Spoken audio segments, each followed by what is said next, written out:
அனைவருக்கும் வணக்கம். இந்த பதிவில் நம்ம எதை பற்றி பார்க்க போகிறோன்னு தெரிஞ்சுக்கிறதுக்கு முன்னாடி மறக்காமல் நம்ம சேனலை சப்ஸ்கிரைப் பண்ணிக்கோங்க. கூடவே பெல் பட்டனையும் கிளிக் பண்ணிவிட்டு ஆளுங்கிற ஆப்ஷன் கொடுத்துட்டிங்கன்னா நான் போடுற வீடியோக்கள் எல்லாமே மிஸ் ஆகாமல் நோட்டிஃபிகேஷனில் வந்துடும். இந்த பதிவு மிக மிக முக்கியமான பதிவு, அனைவரும் தெரிந்து கொள்ள வேண்டிய ஒரு பதிவு அப்படின்னே சொல்லாங்க. எதை பற்றிய பதிவு அப்படின்னு பார்த்திங்கன்னா, இன்றைக்கி நமக்கு அற்புதமான ஒரு நாளாக அமைஞ்சிருக்குது. சாதாரணமான நாளில் நம்ம செய்யக்கூடிய பரிகாரத்தை காட்டிலும் இன்றைக்கி நம்ம சில பரிகாரங்கள் செய்யும்போது நமக்கு நல்ல ரிசல்ட் கிடைக்கும். அதுவும் குறிப்பிட்ட நேரத்துக்குள்ளே தான் செய்யணும். அதுக்கு மேலே நம்ம செய்யும்போது நமக்கு பலன் கிடைக்காது. ஏன் அப்படின்னு பார்த்திங்கன்னா, இன்றைக்கி நமக்கு செப்டம்பர் மாதத்தின் 7ஆம் தேதி, ஆவணி மாதத்தின் 22ஆம் தேதி நிறைஞ்ச ஞாயிற்றுக்கிழமை.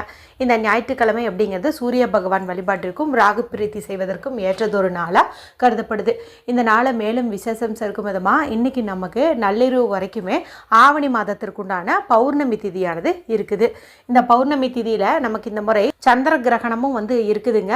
இந்த கிரகண நேரம் பார்த்திங்கன்னா இரவு 9:56 நள்ளிரவு 1:26 வரைக்கும் இருக்குது. மொத்தம் பார்த்திங்கன்னா 3.5 மணி நேரம் இந்த கிரகணம் இருக்குது. பொதுவாக கிரகண நேரத்தில் எந்த ஒரு பரிகாரங்களும் நம்ம செய்யக்கூடாது. அந்த நேரத்தை நம்ம முழுமையாக எதுக்கெல்லாம் பயன்படுத்திக்கலாம் அப்படின்னு பார்த்திங்கன்னா, மெடிடேஷன் பண்ணுறதுக்கு, மந்திரங்கள் ஜபிப்பதற்கு, இதுக்கெல்லாம் பயன்படுத்தும் போது அது நல்ல பலனை கொடுக்கும். அதனால்தான் நான் இன்றைக்கி சில பரிகாரங்களை இந்த டைமுக்கு முன்னாடியே செய்யுங்கிற மாதிரி டைம் ஸ்லாட் கொடுத்துருக்கேன். அந்த டைமுக்குள்ளே செய்யும்போது தான் அது நல்ல ரிசல்ட்டை கொடுக்கும். அதன்படி பார்க்கும்போது ஏற்கனவே இந்த கிரகண நேரத்தில் சொல்ல வேண்டிய ஒரு வரி மந்திரம் குறித்து நேற்று மாலையே வீடியோ போட்டிருந்தேன். அதை நீங்கள் கிரகண டைமில் சொல்லுங்கள். ஒரு 5 நிமிஷம் சொன்னீங்க அப்படின்னா கூட போதும். இப்போது இன்றைக்கி மாலை 6 மணிக்குள்ளே, அதாவது சூரிய அஸ்தமனத்துக்குள்ளார ஒரு டம்ளர் தண்ணீரும் ஒரு கிராம்பும் வச்சு ஒரு பரிகாரம் சொல்லியிருந்தேன்.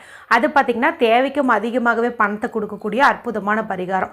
அந்த பரிகாரத்தை கண்டிப்பாக நீங்கள் மாலை 6 மணிக்கு முன்னாடி தான் செய்யணும். அதுக்கு மேலே நீங்கள் செய்யறது உங்களுக்கு பலனை கொடுக்காது. சரிங்களா? அதனால் நீங்கள் அதை பார்த்தீங்கன்னா சீக்கிரமாக, அதாவது இப்போவே கூட செஞ்சுருங்க. ராகு காலம் யமகண்டம் கூட அதுக்கு தேவையில்லை.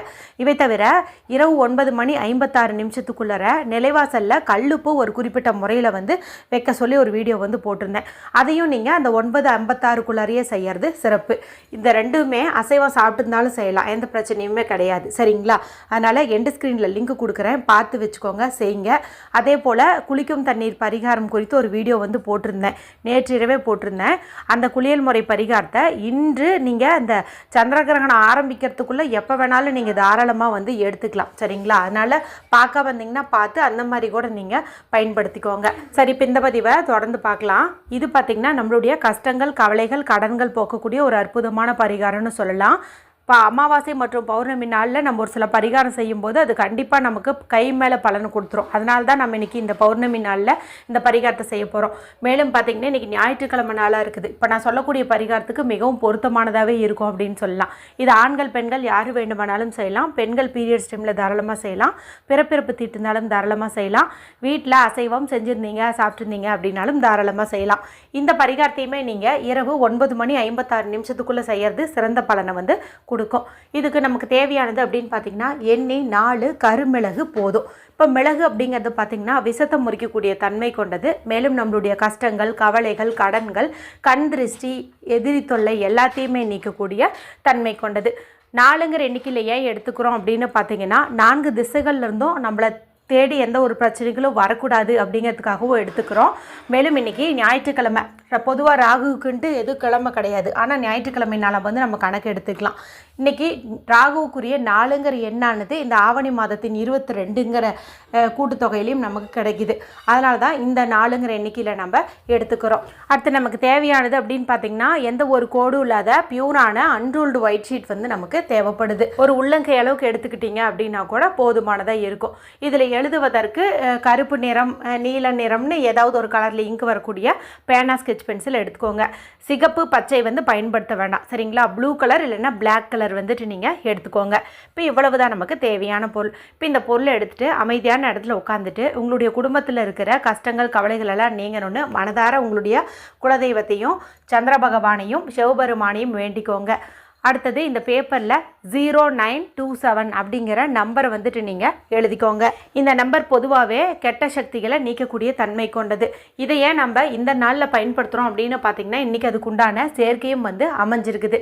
எப்படின்னு கேட்டிங்கன்னா இந்த செப்டம்பர் மாதம்ங்கிறது 9வது மாதம் சரிங்களா. இப்போ நமக்கு 9ங்கிற நம்பர் கிடைக்குது. முன்னாடி 0 போடுறது பற்றி ஒரு பிரச்சனையும் கிடையாது. அதனால் நீங்கள் இதை 09 அப்படின்னு சொல்லி எடுத்துக்கோங்க. அடுத்தது 2 அப்படிங்கிற நம்பர் இன்றைக்கி பௌர்ணமி திதியாக இருக்குது. சந்திரனுக்கு உரிய ஒரு நாளாக இருக்குது. அவருக்குரிய என்னன்னு பார்க்கும்போது 2ங்கிறது ஆட்டோமேட்டிக்காகவே வந்து ஆக்டிவேட் ஆயிரும். அதனால் நம்ம இந்த இடத்துல 2வையும் கணக்கு வச்சுக்கணும். அடுத்தது 7 அப்படிங்கிறது இந்த ஆங்கில தேதியை வந்து குறிக்குது. அப்போ இங்கே பர்ஃபெக்டாக வந்து நமக்கு மேட்ச் ஆகுது. இப்போ இந்த நம்பரை நம்ம இந்த பேப்பரில் வந்து எழுதிக்கிறோம். அது மட்டும் இல்லாமல் இந்த எண்ணை உங்களுடைய இடது கையில் மணிக்கட்டு பகுதியில் எழுதிக்கிறதும் சிறப்பு. இப்போ ரீசெண்டாக கூட நீ இது குறித்து ஒரு வீடியோ லாஸ்ட் வீக்கில் போட்டிருந்தேன்னு நினைக்கிறேன். இந்த இடத்துல வந்து எழுதிக்கோங்கன்ட்டு. அதே மாதிரி தான் நீங்கள் இன்றைக்கும் வந்து லெஃப்ட் ஹேண்டில் இந்த மணிக்கட்டு பகுதியில் 0927 அப்படிங்கிற நம்பரை வந்துட்டு எழுதிக்கோங்க. இப்போது நீங்கள் எடுத்து வச்ச பேப்பரில் இந்த நம்பர் எழுதியிருக்கீங்க. இப்போ 4 மிளகு உங்கள் கையில் இருக்குது. அதாவது இடது கையில் இருக்கணும் சரிங்களா. இப்போ உங்களுடைய வாய்ப்பகுதியை கொண்டு போயிட்டு எதிரி தொல்லை நீங்கணும், கஷ்டம் நீங்கணும், கவலை நீங்கணும், கடன் நீங்கணும்னு என்னென்ன கஷ்டங்கள் எல்லாம் இருக்குதோ அதெல்லாம் நீங்கணும்ன்ட்டு நீங்கள் இந்த மிளகு கிட்ட சொல்லுங்கள். சொல்லிவிட்டு உங்களுடைய இடது கையாலேயே ஒவ்வொரு மிளகாக பொறுமையாக வந்துட்டு இந்த பேப்பரில் நீங்கள் வச்சுருங்க. வச்சுட்டு இப்போ உங்களுடைய 2 உள்ளங்கையிலையும் இந்த பேப்பர் அப்படியே எடுத்துகிட்டு போங்க. அதாவது பேப்பருக்கு மேலே மிளகு இருக்கும். இப்போ நீங்கள் இதை எடுத்துகிட்டு உங்கள் வீட்டில் எல்லா ரூமுக்குமே வந்து போகணும். கிச்சனில் தொடங்குனீங்கன்னா கிச்சனில் 4 கார்னர் இருக்குது இல்லையா மூலை, அங்கெல்லாம் போயிட்டு ஒரு 2-3 செகண்டாவது நின்று காட்டிட்டு வாங்க. அதே போல் 2 பெட்ரூம் இருந்ததுன்னா 2 பெட்ரூமுக்குமே 4 கார்னர் இருக்குது இல்லையா, அங்கெல்லாம் போய் இப்படி ஒரு அரை செகண்ட் வந்துட்டு 4 மூலையிலையும் இந்த மிளகை வந்து காட்டுங்க. இப்படி ஒரு ரூம் கூட விடாதீங்க. ஹால்லையும் வந்துட்டு நீங்கள் 4 மூலையிலையும் வந்து காட்டிடுங்க. அதன் பிறகு உங்கள் குடும்ப உறுப்பினர்கள் இருக்காங்க இல்லையா, கணவர் குழந்தைங்க, அவங்களையெல்லாம் கூட்டிகிட்டு வந்து ஹாலில் நிற்க வச்சுருங்க. கிழக்கு பக்கம் ஈஸ்ட் ஃபேஸிங் பார்த்த மாதிரி நிற்க வச்சுருங்க.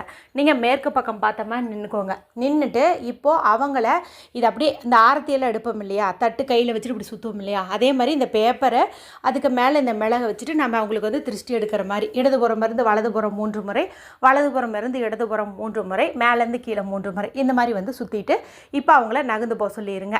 இப்போ நீங்கள் கிழக்கு பக்கம் பார்த்த நின்றுட்டு உங்களுக்கு நீங்களே இதே மாதிரி வந்து பண்ணிக்கோங்க. இப்படி சுற்றும் போது அந்த மிளகானது அங்கேயும் இங்கேயும் உருளுமே அப்படின்னு உங்களுக்கு தோணுச்சுன்னா நீங்கள் என்ன பண்ணுறீங்க அப்படின்னா, நீங்கள் உங்கள் வீடு முழுக்க காட்டிட்டு வந்ததுக்கப்புறமா இதை வந்து மடிச்சுக்கோங்க. மிளகு கீழே விழுகாத மாதிரி இந்த பேப்பர் கூட மடிச்சுக்கலாம். மடிச்சுட்டு கூட இப்போ நீங்கள் உங்கள் குடும்ப உறுப்பினர்களுக்கு இது போல் திருஷ்டி எடுக்கலாம். உங்களுக்கு நீங்களே வந்துட்டு சுற்றிக்கலாம் சரிங்களா. இப்போ இதை நம்ம எரிக்கணும்.